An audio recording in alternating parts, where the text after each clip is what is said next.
తర్వాత 5 మంత్రాలు జ్యేష్ఠ బ్రహ్మ. ఇది అథర్వవేదంలో ఉన్నాయి. జ్యేష్ఠ బ్రహ్మకు సంబంధించిన మంత్ర. అంటే జ్యేష్ఠ బ్రహ్మ అంటే పరమాత్మకి జ్యేష్ఠ బ్రహ్మ అని పేరు. జ్యేష్ఠ బ్రహ్మ, కనిష్ట బ్రహ్మ. కనిష్ట బ్రహ్మ ఎవరంటే మానవుడు. మరి జ్యేష్ఠ బ్రహ్మ అంటే అందరికంటే పెద్దవాడు, పెద్ద బ్రహ్మ అన్నమాట. బట్టి మనుషులు 4 వేదాలు చదివితే బ్రహ్మ అవుతారు. కానీ ఈ బ్రహ్మలందరికీ కూడా అధిపతి ఎవరు అంటే జ్యేష్ఠ బ్రహ్మ పరమాత్మ. బట్టి ఆ పరమాత్మను ప్రార్థిస్తూ ఈ 5 మంత్రాలు ఉన్నాయి, వీటితో ఆవుతిద్దాం. ఓం యో భూతం చ భవ్యం చ సర్వం యశ్చాధితిష్ఠతి స్వర్యస్య చ కేవలం తస్మై జ్యేష్ఠాయ బ్రహ్మణే నమః. స్వాహా.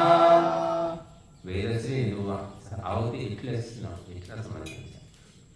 ఓం యస్య భూమిః ప్రమాంతరిక్షముదోదరం దివం యశ్చక్రే మూఢానం తస్మై జ్యేష్ఠాయ బ్రహ్మణే నమః. స్వాహా.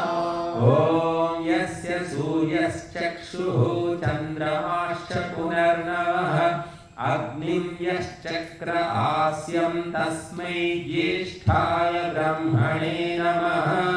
స్వాహా. ఓం యస్య వాతః ప్రాణాపానౌ చక్షురంగిరసో భవన్ దిశో యశ్చక్రే ప్రజ్ఞానీః తస్మై జ్యేష్ఠాయ బ్రహ్మణే నమః. స్వాహా.